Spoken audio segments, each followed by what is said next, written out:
Buenas noches, bienvenidos a la reunión de oración, enseñanza y oración de esta noche. Vamos a orar, hermanos. Señor, gracias, Señor, porque no somos dos los que estamos aquí, somos tu iglesia, Semillas de Amor. Gracias, Señor, porque tú estás aquí, porque vienes a enseñarnos tu palabra. Queremos escuchar el mensaje que tienes para nosotros hoy, Señor, aprender a desarrollarnos conforme a tus enseñanzas y principios, Señor. Gracias, Señor, en el nombre de Jesús, por abrir nuestro corazón para sembrar la preciosa semilla de tu palabra, para que dé fruto abundante, no solamente en nuestra santidad y nuestra vida espiritual, sino en todas las áreas de nuestro ser, y que demos fruto también para el reino, Señor, en el nombre de Jesús. Amén. Amén.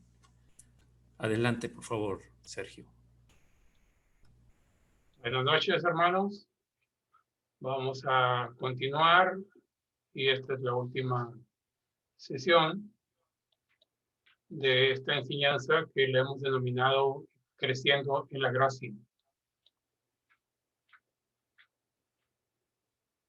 Vamos a pelearnos un poquito con la tecnología, creo que ya está.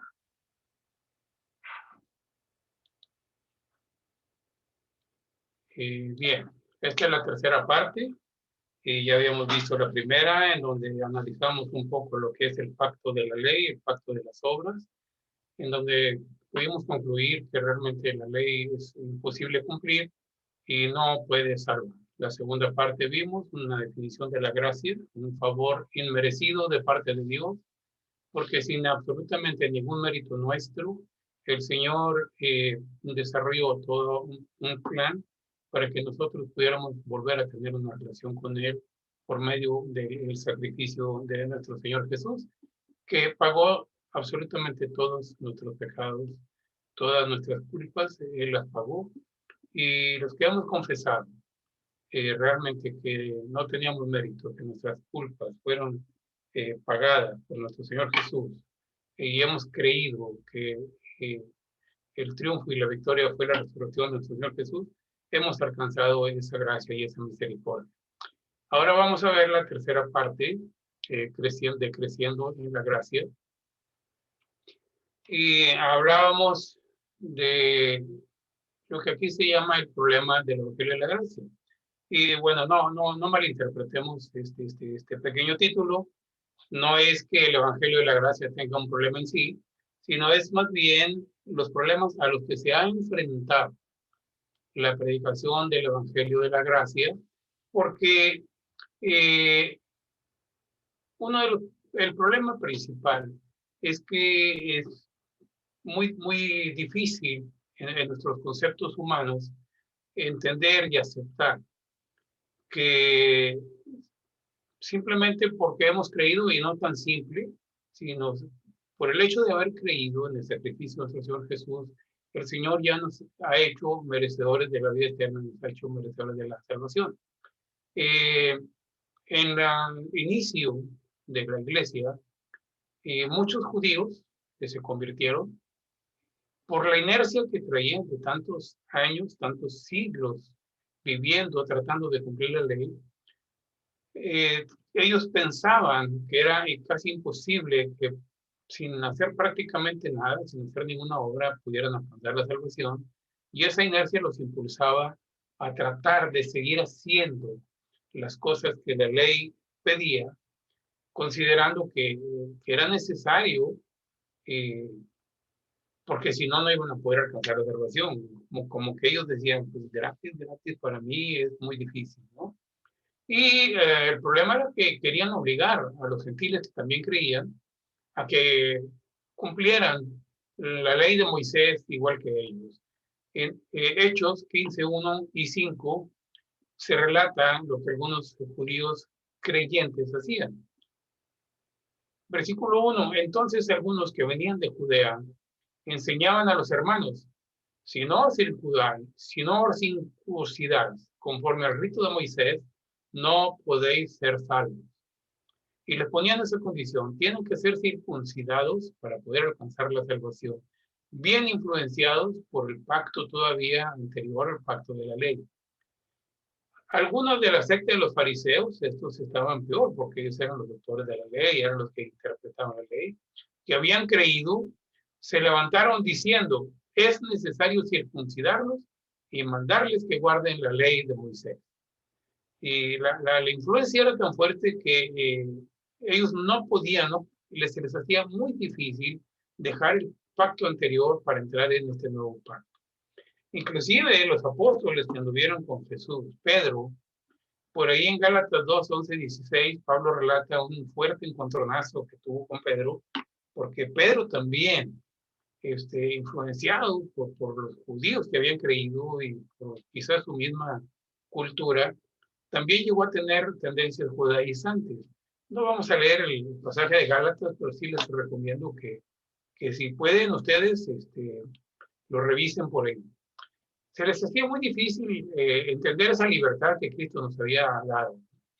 Estaban muy acostumbrados a buscar la justificación por medio de todos los ritos y todos los rituales que estaban incluidos en la ley anterior, en su pacto anterior. Y no podían dimensionar. No podían dimensionar el pacto nuevo, el pacto de la gracia, de haber creído en Jesús para recibir una justificación sin más nada, sin los rituales anteriores, sin las purificaciones anteriores, sin los sacrificios de los animales anteriores.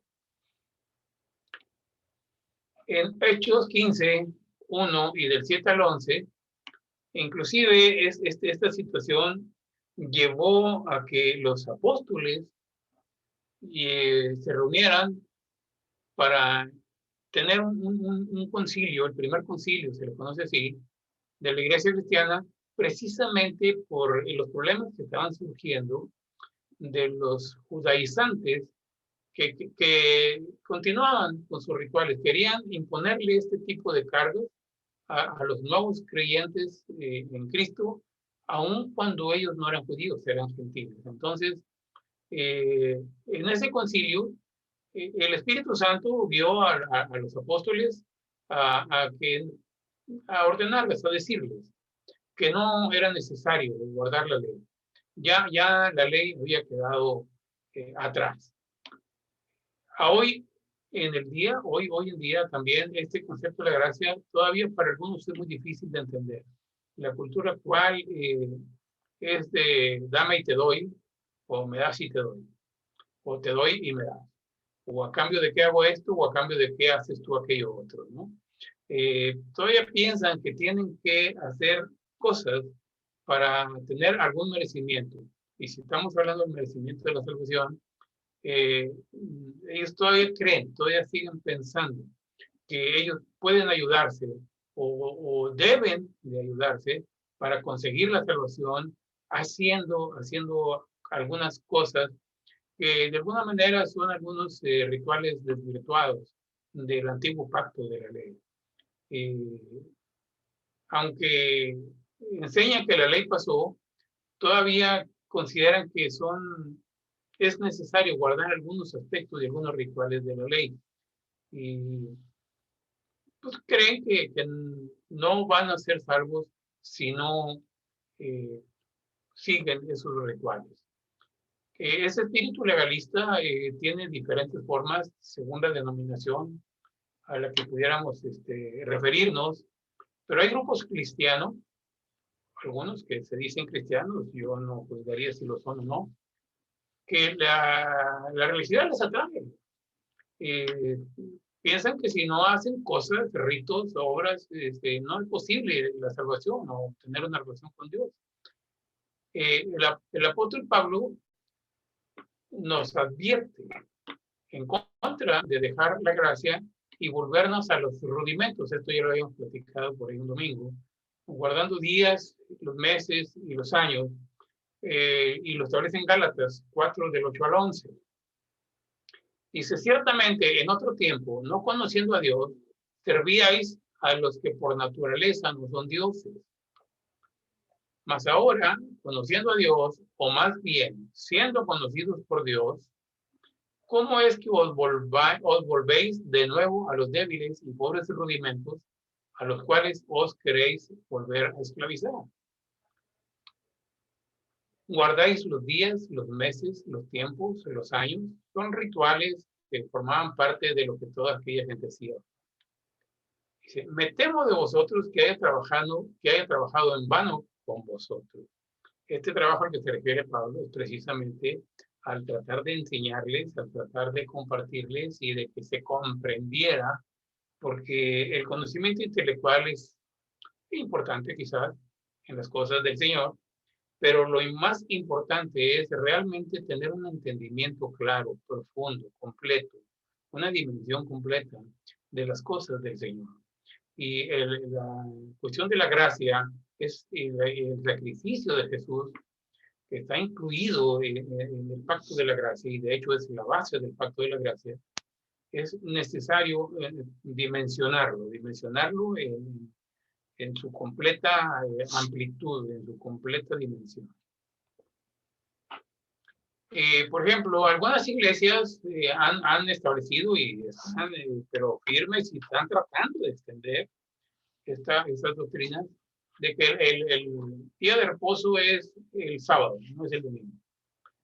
Se añaden ritos como el bautismo, y entendamos, no el bautismo porque el bautismo realmente es importante por cuestión de que es una ordenanza, pero el bautismo como parte de un proceso para la salvación. Si no te bautizas, no puedes ser salvo.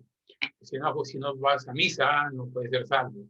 La confesión a hombres que según ellos son mediadores hacia Dios, e inclusive toman el nombre de sacerdotes.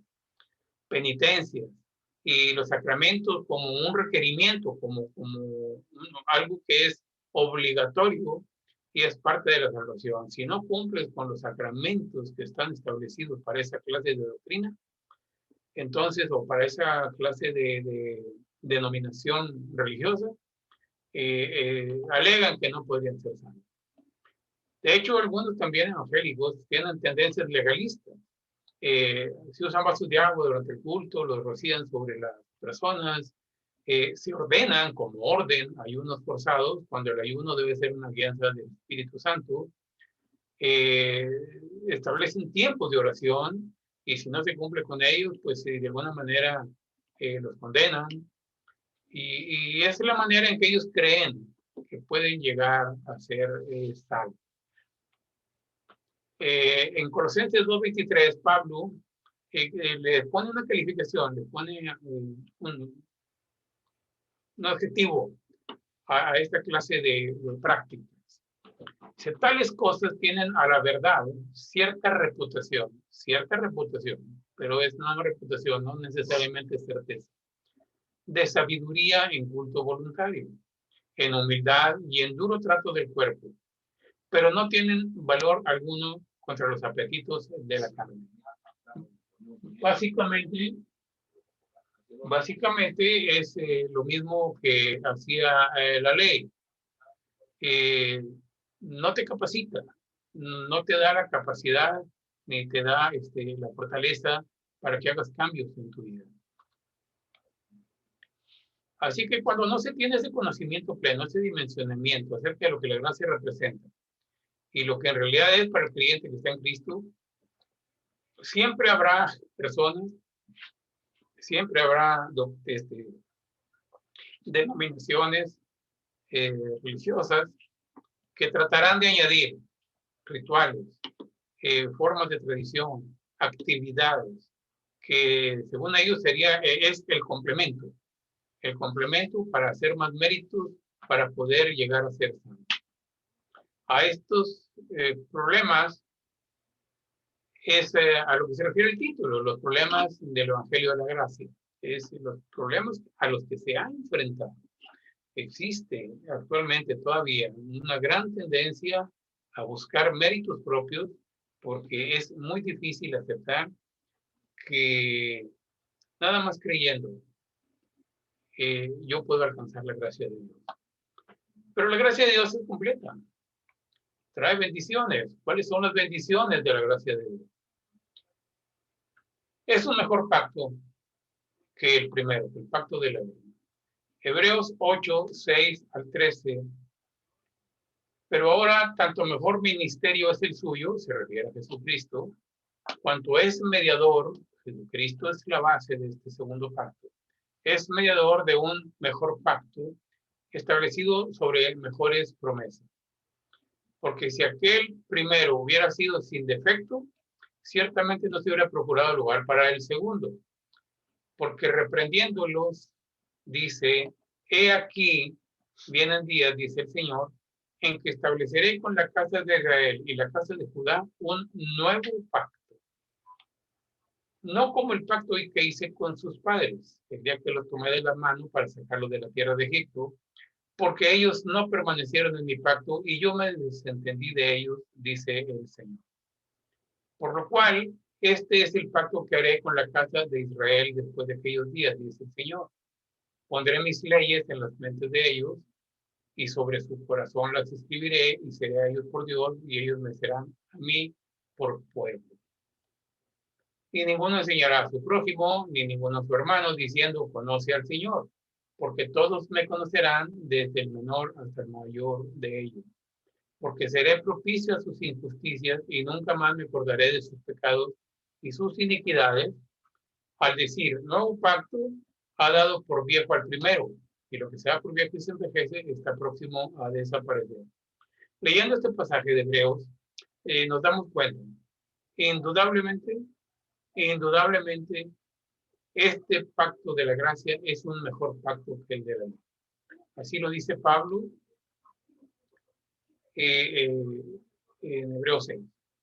Es un mejor ministerio y es mediador de un mejor pacto. Así que las bendiciones de la gracia, primero, es un mejor pacto que el de la ley. Segundo, nos da salvación. Recordemos que la ley, uno de los problemas que tiene es que era imposible ser salvo por medio de la ley. Tito 3, 5 y 7 nos lo establece muy claro. Nos salvó no por obras de justicia que nosotros hubiéramos hecho, sino por su misericordia. La gracia, la misericordia, el sacrificio de Jesús van juntos en este nuevo pacto. Son inseparables. Misericordia, gracia, pacto. Son casi sinónimos. Así que nos salvó no por obras de justicia que nosotros hubiéramos hecho, sino por su misericordia, por su gracia, por el lavamiento de la regeneración y por la renovación en el Espíritu Santo, para que justificados por su gracia, viniésemos a ser herederos conforme a la esperanza de la vida eterna. Este versículo 7 nos habla de la salvación. Siendo justificados por la gracia, una de las bendiciones, ahora somos herederos, ya no somos ajenos, ya no somos gentiles, ya no somos perrillos, como dice por ejemplo en la Biblia. Ahora somos herederos, somos hijos de Dios, coherederos juntamente con Cristo. Y tenemos la vida eterna, así que tenemos salvación. Vida eterna es salvación. Así que este nuevo pacto nos trae salvación, nos da vida eterna. Lo acabamos de ver, pero el versículo fundamental de prácticamente toda la Biblia es Juan 3:16. Porque de tal manera amó Dios al mundo que ha dado a su Hijo unigénito para que todo aquel que en él cree no se pierda, no tenga vida eterna. Otra vez, gracia, misericordia, sacrificio de Jesús es parte, son los fundamentos de este nuevo pacto. Y aquí tenemos que tenemos vida eterna, algo que la ley no podía dar. Nos declara justos. En la clase pasada creo que hablamos algo de justicia, no recuerdo si fue en la clase pasada, fue el domingo, pero nos declara justos.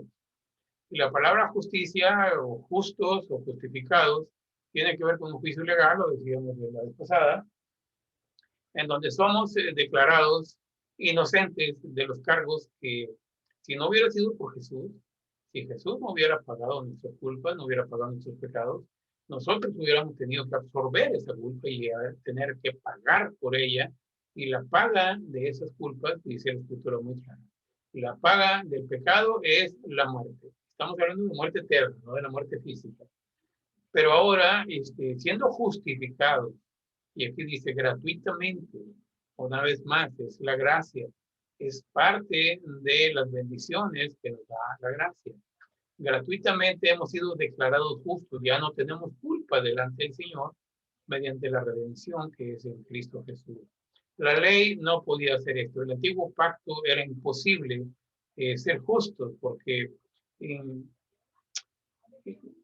indefectiblemente, sin falta, eh, es imposible cumplir con toda ley. Vamos a dejar de cumplir con muchos aspectos de la ley y eso es lo que nos impediría ser salvos bajo la ley. Así que el hombre, pues, es justificado por fe sin las obras de la ley. Es un mejor pacto porque ahora también nos declara justos y somos justificados por fe nuestra, por haber creído en el sacrificio de Jesús. Nos santifica algo que la ley tampoco hacía. Y la palabra santo o santificado tiene dos acepciones. La palabra santificados, santos, quiere decir apartados para el Señor. Es una de las acepciones que es. Y su primer concepto es, al ser santificados, quiere decir que hemos sido apartados por Dios para Él. No es algo que nosotros hicimos, es algo que el Señor hizo. Él nos santificó, nos hizo santos. Aquí dice que ya habéis sido lavados, ya habéis sido santificados. Alguien nos hizo, el Señor, por medio del sacrificio perfecto de Jesús, nos apartó para Él. Ese es el primer significado de santificado. El otro significado es que nosotros, conforme vamos conociendo más y más al Señor, nos vamos comprometiendo más con Él, nos vamos alejando, ahora sí, voluntariamente, por obediencia al Señor, nos vamos alejando y vamos dejando atrás el pecado. Vamos madurando más en el conocimiento del Señor, nos vamos alejando más y más del pecado, y ese es un proceso de santificación que va a durar toda la vida física mientras estemos en esta tierra y el Señor no nos llame a su presencia. Son las dos acepciones de la santidad, la santificación. Así que algunos éramos pecadores.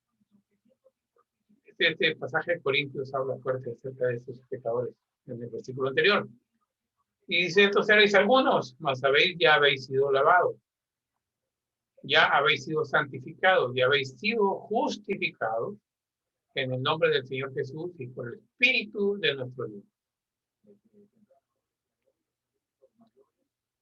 En 1 Corintios 1:2 dice, a la iglesia de Dios que está en Cristo, a los santificados en Cristo Jesús, llamados a ser santos. Aquí están las dos acepciones. Santificados, apartados para Dios por el mismo, y llamados a ser santos, llamados a tener una santificación continua.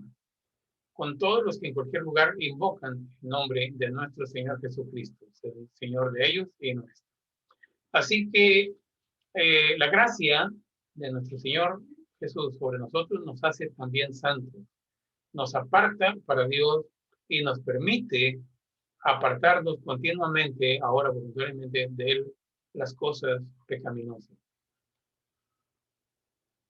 Hebreos 10:10 también dice lo siguiente, en esta voluntad somos santificados mediante la ofrenda del cuerpo de Jesucristo, hecha una vez y para siempre. Dice que nos perfecciona.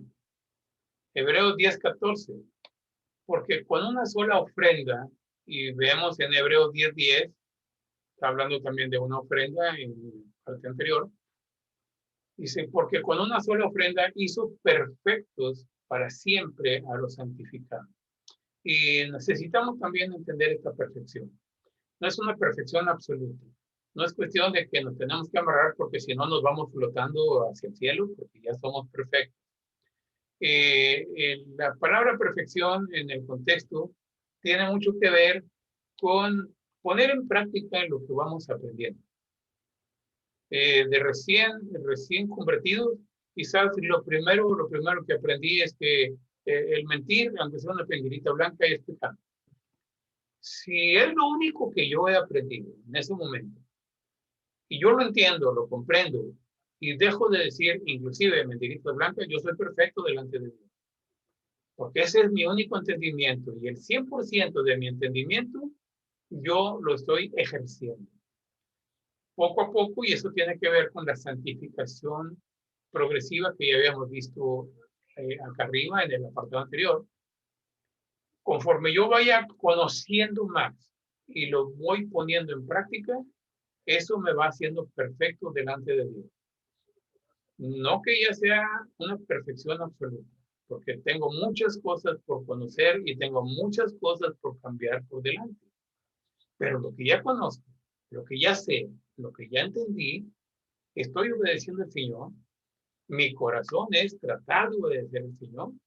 Estoy poniéndolo en práctica, estoy viviendo bajo ese nuevo entendimiento y eso es lo que me hace perfecto delante de Dios. Insisto, no es una perfección absoluta.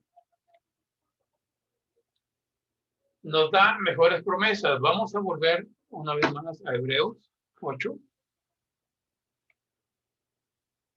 Versículo 6. Pero ahora tanto mejor ministerio es el suyo, cuanto es mediador de un mejor pacto, establecido sobre mejores promesas. Mejores promesas que el anterior pacto. Por lo cual, este es el pacto que haré con la casa de Israel después de aquellos días, dice el Señor. Pondré mis leyes en la mente de ellos. Antes, las leyes estaban escritas en tablas de piedra. Los fariseos habían llegado a tal extremo porque el Señor había dicho que las ataras a tu frente, que las ataras a tus vestidos. Y literalmente escribían unos papelitos que le llamaban filacterias y se los ataban con cordones elegantes en la cabeza, en la frente, porque ellos decían que ahí los 10 mandamientos escritos, ahí los traían en la frente y los traían también en los bordes de los vestidos, en los bordes de las mangas, porque pues así interpretaban lo que el Señor había dicho. Eran leyes escritas en tablas de piedra, eran leyes escritas en pergamino. Pero ahora dice, pondré mis leyes en la mente de ellos y sobre su corazón las escribiré. Y seré a ellos por Dios y ellos me serán a mí por pueblo. Que alguien me diga si esto no es una mejor promesa que vivir bajo una ley escrita en la piedra. Ahora las leyes del Señor están en el corazón nuestro, están escritas en el corazón nuestro. Seré propicio a sus injusticias y nunca más me acordaré de sus pecados y sus iniquidades. Bajo el pacto anterior, continuamente se tenían que estar haciendo sacrificios porque era imposible remisión total, absoluta y para siempre de los pecados, porque continuamente el hombre estaba pecando. De manera que los sacerdotes tenían que entrar continuamente y hacer sacrificios, inclusive por ellos mismos. El pueblo tenía que llevar sus ofrendas para que fueran sacrificadas, para que sus pecados fueran perdonados. Pero al tanto tiempo volvían a regresar. Igual que alguna denominación que anda por ahí. Continuamente se tienen que estar confesando porque sus pecados no son remitidos. El Señor nos promete que va a ser propicio a nuestras injusticias y que nunca más se acordará de nuestros pecados y de nuestras iniquidades. Esto tiene una condicionante, aunque aquí no lo dice, pero en contexto se entiende. Son pecados que confesamos, reconocimos y nos apartamos de ellos. Porque si yo sigo cometiendo el mismo pecado de, voy a poner un nombre, de adulterio, lo voy a poner como ejemplo. ¿Puedo ir a pedir perdón? Sí. ¿El Señor me va a perdonar? Sí. Pero si vuelvo a ir otra vez y hago el mismo pecado, cuidado, cuidado, porque no es posible estar continuamente pidiendo perdón por lo mismo. Entonces, pero cuando el Señor nos perdona y nosotros nos apartamos de nuestros pecados, realmente nos apartamos y lo dejamos atrás, dice que el Señor jamás, jamás, nunca me los va a estar reclamando. Él dice que no se acordará. Aquí lo dice y bueno, no se va a acordar de nuestros pecados pasados. Hebreos 9:15 dice, así que por eso es mediador de un nuevo pacto, para que interviniendo muerte para la remisión de las transgresiones que había bajo el primer pacto, esto de interviniendo muerte para la remisión de las transgresiones que había bajo el primer pacto se refiere a los sacrificios de los animales. Entonces, pero ahora es una sola vez. Jesucristo murió una sola vez y para siempre. Resucitó y vivirá eternamente y para siempre. Entonces, los llamados recibirán la promesa de la herencia eterna. Vuelvo a repetir, mejores promesas podríamos tener en algún lado, que en alguna otra parte, bajo otra ley que no sea la ley de la gracia, bajo el pacto de la gracia. Para mí sería imposible. La ley nos capacita, algo que habíamos dicho que la ley no puede. La gracia, el pacto de la gracia nos capacita.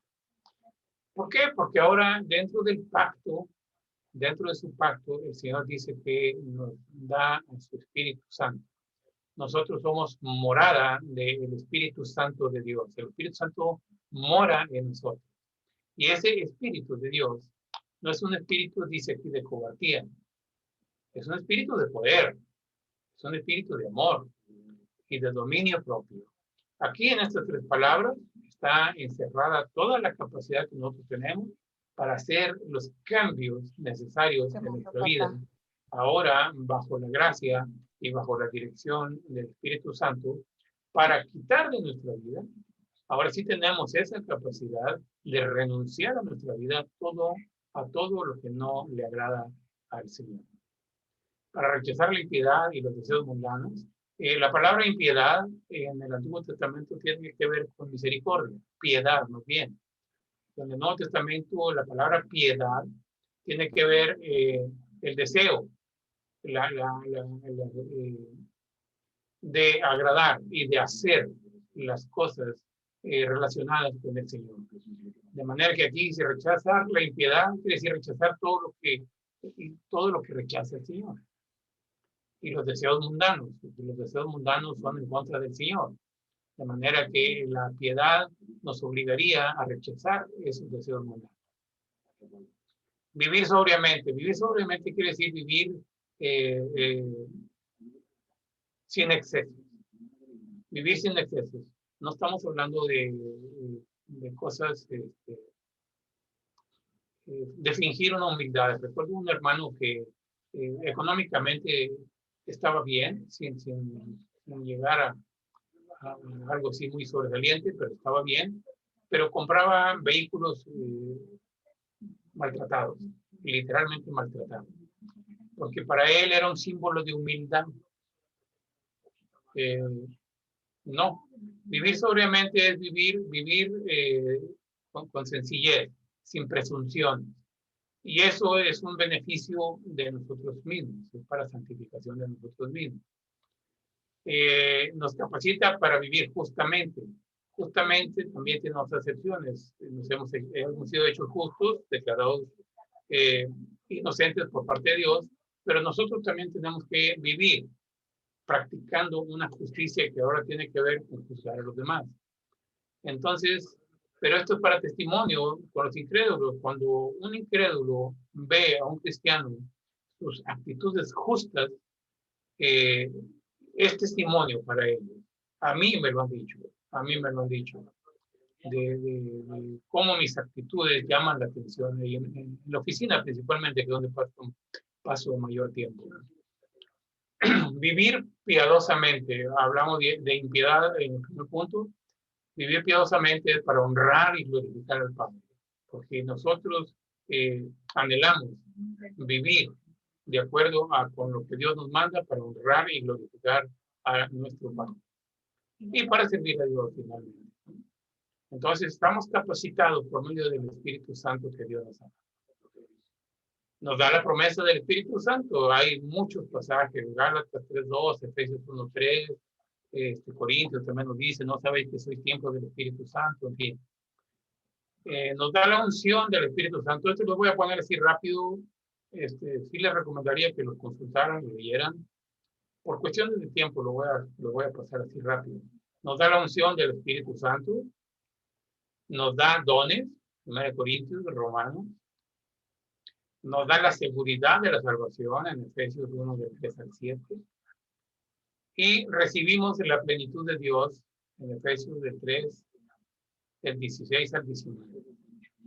Todas estas bendiciones nos da el pacto de la gracia. Ahora, para vivir y crecer en la gracia, pues es ejercer las bendiciones y las capacidades que Dios nos ha dado y que vimos rápidamente en el punto anterior. El versículo base es Mateo 10, 18. Dice, sanad enfermos, limpiad leprosos, resucitad muertos, echad fuera demonios. Esta es una capacitación, es una capacidad que Dios nos dio, lo habíamos visto. De gracia recibiste, dad de gracia. Aquí, para crecer en la gracia es como ejercitar, voy a poner aquí los músculos. Tenemos que estar haciendo continuamente esto. Lo que de gracia hemos recibido, nosotros darlo de gracia. Es como ir a un gimnasio, pero aquí es un gimnasio espiritual. Si yo una sola vez voy a un gimnasio y me pongo a levantar pesas, puedo terminar todo ruido, pero mis músculos no van a crecer. Para que realmente tengan un crecimiento considerable y sostenido, necesito continuamente ir al gimnasio y pasar un buen tiempo en él. Y quizás a través de los años. Entonces ya pueda decirse que la práctica de estar levantando pesas tuvo un efecto en mi músculo. Entonces sí, lo mismo sucede con la gracia, con el crecimiento espiritual. Esto de viviendo y creciendo en la gracia tiene que ver con el crecimiento espiritual, porque la forma de crecer en la gracia es esto, dar de gracia lo que hemos recibido de gracia. Todo el mundo tenemos algo que dar, aún el que se haya convertido hace media hora. Alguien que se convirtió hace media hora, que hizo su confesión, él ya conoce algo que la inmensa mayoría de la gente no sabe.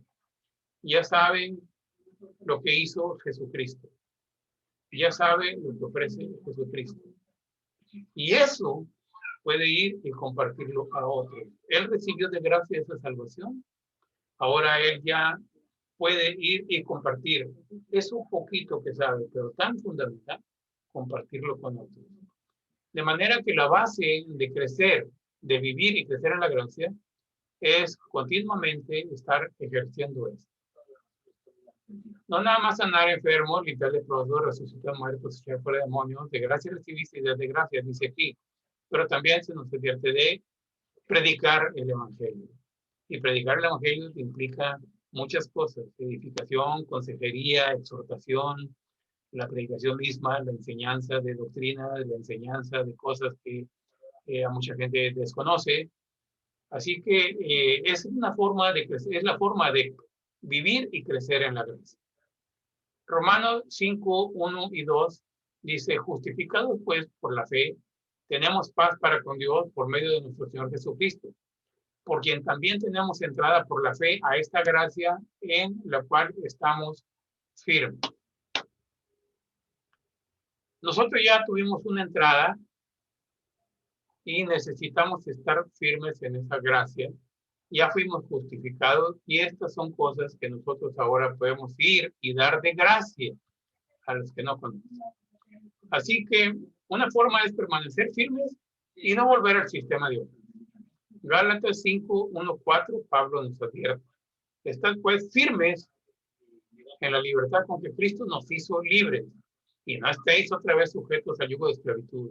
Recordemos que los gálatas andaban ahí pistoneando porque andaban haciendo cosas que Pablo les reprocha. Pues no.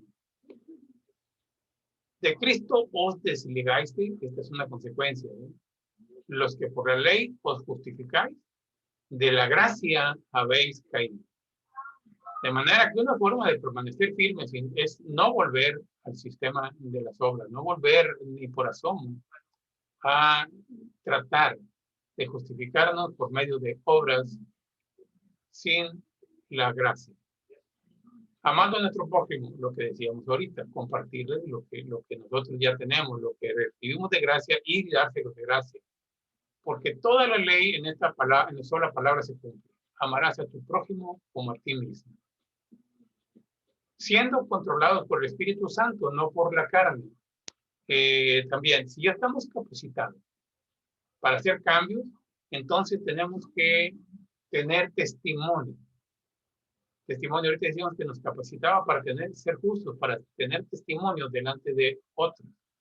Entonces, nuestras actitudes tendrán que ser controladas por el Espíritu Santo.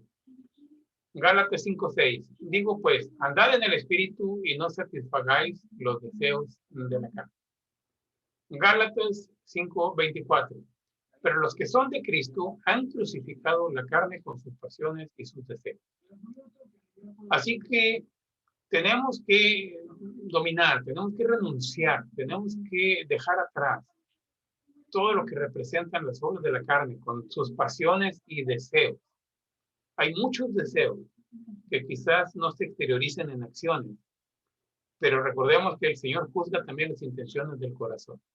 Así que también los deseos, las pasiones, tenemos que renunciar a ellas y echarlas fuera de nuestras vidas, porque indudablemente que se van a reflejar en nuestros actos.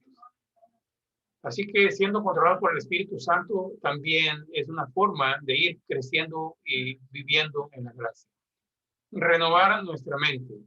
Recordemos que hay dos alimentos para que el cuerpo, dos días para que el cuerpo efectúe acciones y responda a situaciones que se dan.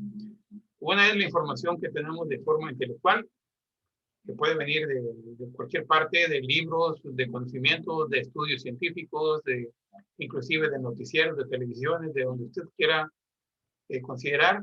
Y la otra información es la que viene del Señor por medio del Espíritu Santo que mora en nosotros. ¿Cuál información es la más fuerte? Como para que llegara el momento de tomar una decisión y tener que hacer una reacción a ciertas situaciones, una decisión acerca de una situación. El espíritu, alimento que viene del Señor o alimento que viene del mundo. Entonces, renovándonos en el espíritu de nuestra mente, la información que va a tener más peso es la que viene del Señor. Porque estamos quitando todas las, como dijo Pablo, todo lo que yo soy lo tengo por basura. Yo soy fariseo de fariseo, fui criado a los pies de Gamaliel, fui enseñado en la ley, etcétera, etcétera. Pero eso lo tengo por basura. Eso es lo que hizo Pablo exactamente. Desechó todos los conocimientos que él tenía para darle lugar solamente a la información que venía de parte del Señor por medio del Espíritu Santo que mora en nosotros. No dando lugar a la vanagloria. La vanagloria es algo muy sutil, porque aún en actividades dentro de la congregación, dentro de la iglesia, haciendo actividades para el Señor, es relativamente fácil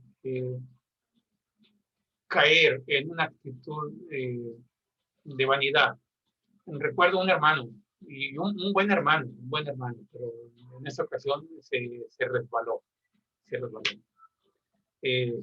Estábamos platicando él y yo, y de repente le hablan, oye, hermano, ¿puedes venir por favor para orar por una persona que tiene necesidad?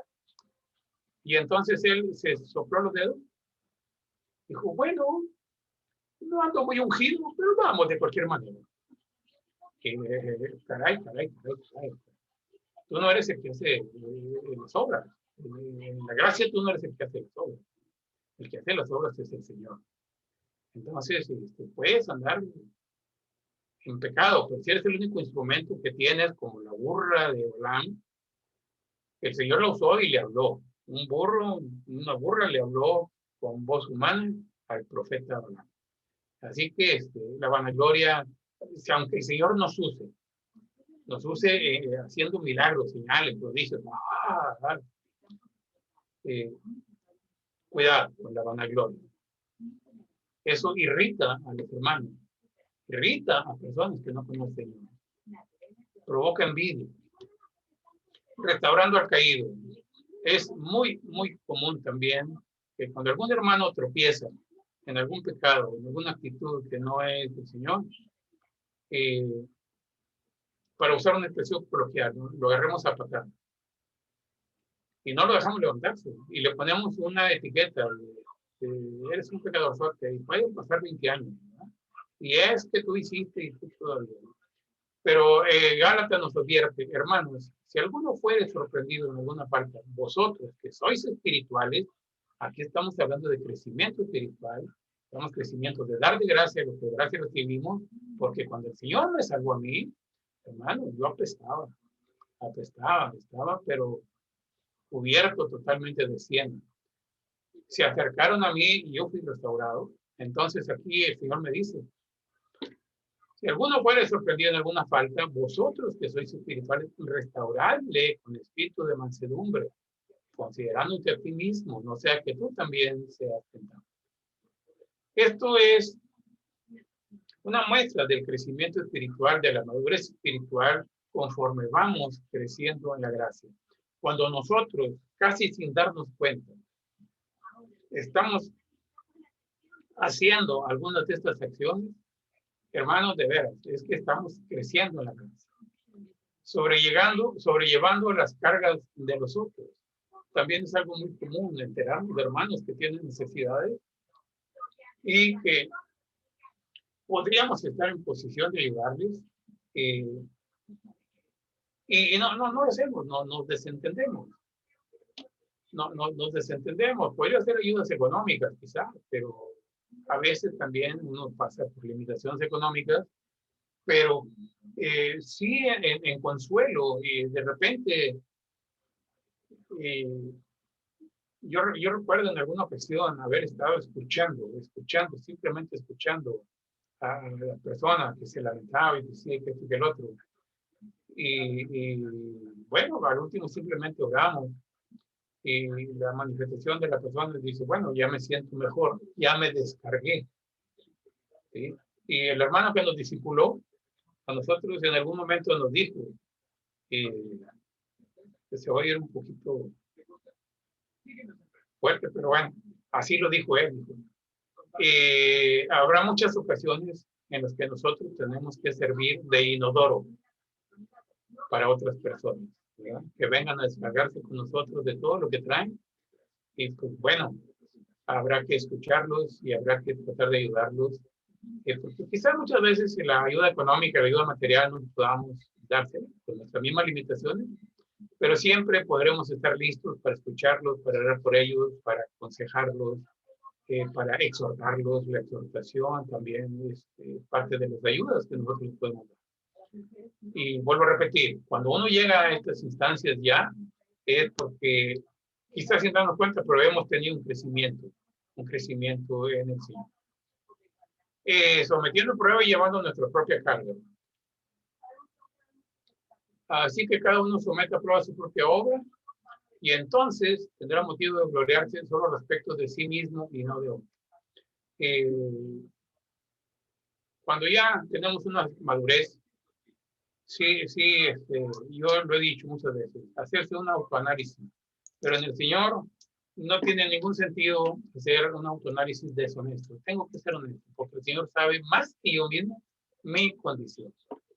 Entonces, cuando estamos en pruebas, cuando estamos en situaciones de adversidad, cuando estamos en situaciones difíciles, de cualquier tipo que ustedes quieran poner, ¿no? Emocionales, de sanidad física, materiales, económicas, siempre es bueno hacer un autoanálisis porque quizá esa situación provenga de alguna actitud equivocada que yo he estado teniendo y no me he dado cuenta.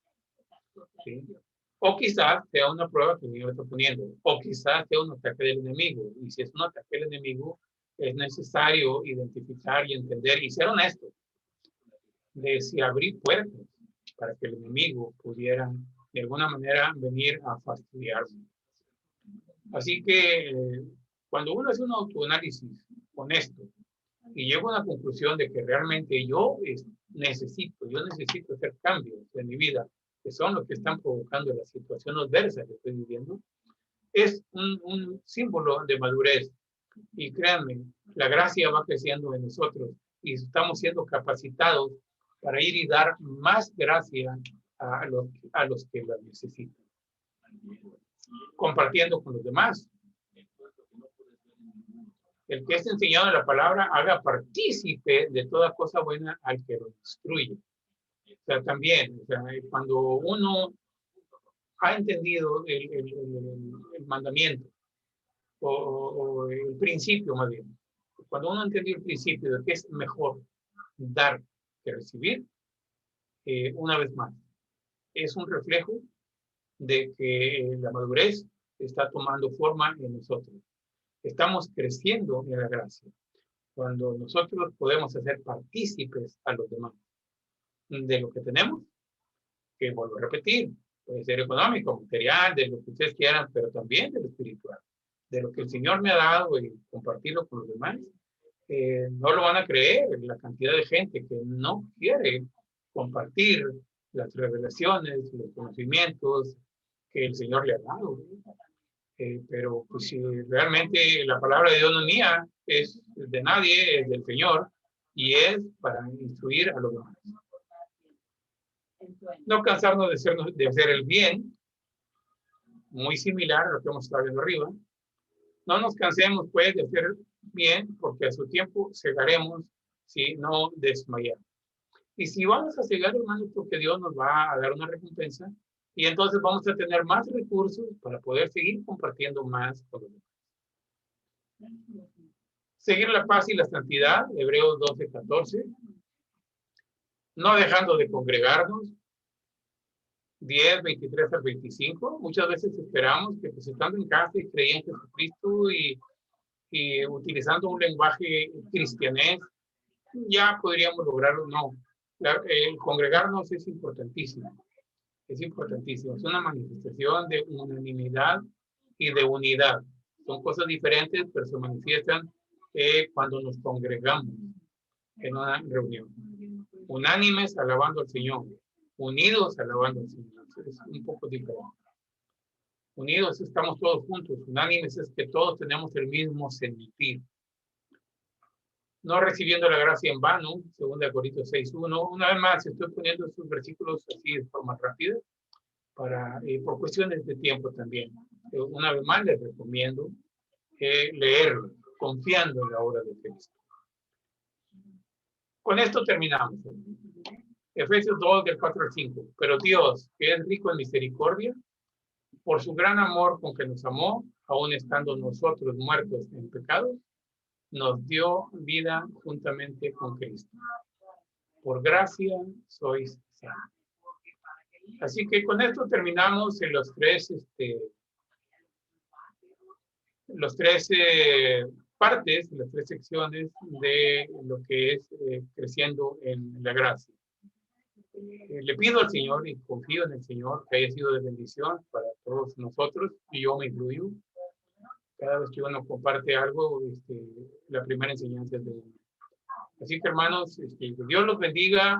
Voy a orar brevemente para terminar este ciclo, y antes de dejar la palabra al hermano Andrés. Padre, te damos gracias en el nombre de Jesucristo. Tú eres Dios Todopoderoso, que vives y reinas para siempre. Eres Rey y Señor.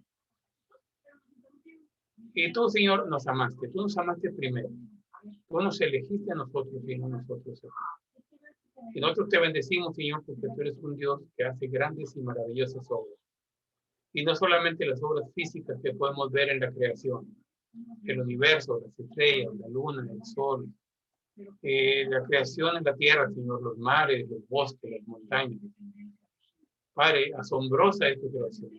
Pero, Señor, la obra que tú haces en nuestros corazones, en el espíritu de cada uno de nosotros, en el alma de nosotros, cambiando nuestros corazones de piedra en corazones de carne. Esa obra, Señor, es la más portentosa, la más maravillosa, la más poderosa que tú has hecho en tu creación. Venir y poner a tu Espíritu Santo en nuestros corazones. Gracias, Señor. Gracias por la gracia que tú derramaste sobre nuestras vidas. Y oramos, Padre, para que la guianza, la unción, el poder de tu Espíritu Santo nos guíe y nos dé la sabiduría y la inteligencia para caminar madurar, crecer, vivir conforme a la gracia que tú has derramado con nosotros. Para la honra y la gloria de tu nombre, Señor. Te bendecimos esta noche en el nombre de Cristo Jesús. Amén. Amén. Bien, le dejo la palabra al hermano Andrés. Adelante. Gracias. Muchas gracias. Pues gracias a Dios por este mensaje de entender lo que los alcances de la gracia, la gracia, el contenido y cuál es nuestra responsabilidad al tener la gracia de Dios, cuál es nuestro comportamiento, nuestra forma de vida con la gracia de Dios. Vamos a orar. Señor, gracias, Señor. Gracias, Señor, porque sabemos que tú eres nuestro sanador, tú eres nuestro guardador, tú eres nuestro pastor y nada nos faltará, Señor. Gracias, Señor, porque has sanado a muchos hermanos que han estado padeciendo de diversas enfermedades, entre ellas este coronavirus, pero también, Señor, no ha faltado pan en la mesa, como dijo el salmista. Joven fui y envejecido, y no he visto a justo desamparado ni su descendencia que mendigue pan, porque siempre habrá provisión. Aún en medio de la prueba, Señor, tú tienes cuidado de nosotros, tus hijos. Gracias, Señor, por sanar. Gracias, Señor, por proveer. Gracias, Señor, por fortalecer. Gracias, Señor, por dar paz en medio de esta tormentosa situación en donde los ánimos se encienden o se decaen. Gracias, Señor, por ser nuestro guardador, nuestro protector, el escudo que tú pones alrededor de nosotros, Señor. Tus alas nos cubren y no permiten que el mal llegue a nosotros. Muchas gracias, Señor, en el nombre de Jesús. Gracias por todos aquellos hermanos que fielmente en obediencia están diezmando para ser de bendición y bendecidos. Gracias, Señor, en el nombre de Jesucristo. Amén. Amén. Muy bien. Pues antes de terminar, quiero decirles que como anuncio, y ahorita vamos a hablar de eso en la siguiente sección, el jueves reactivamos nuestra reunión de evangelismo, enseñanza sobre evangelismo. Vamos a iniciar la primera parte viendo un video y después hacer una enseñanza respecto a eso para entender el alcance de la misión, la gran comisión que el Señor nos dejó. Fue específico, esa fue directo del Señor, aparece en la Escritura, aparece en los Evangelios y lo vemos repetirse una y otra vez en las diversas epístolas. Gracias porque tenemos esa oportunidad de entender cómo debemos, cómo es una forma, como lo hacía el Señor, de compartir las buenas nuevas de salvación. Hay mucha gente que hoy en día no es salva. Hay mucha gente que cree que es salva sin serlo. Y es nuestra responsabilidad llevarles el mensaje del Evangelio y a los que no tienen poner la semilla. Somos sembradores y el Señor nos envió a sembrar. El próximo jueves, igual a las 8 de la noche, reactivamos con esto que ya habíamos iniciado. Antes habíamos visto cómo orar por los perdidos, ahora vamos a ver cómo hacer la obra de evangelismo realmente, como lo hacía el Señor Jesucristo, aprender de él, del Maestro. Vamos a cerrar esta parte para entrar a testimonios y saludos.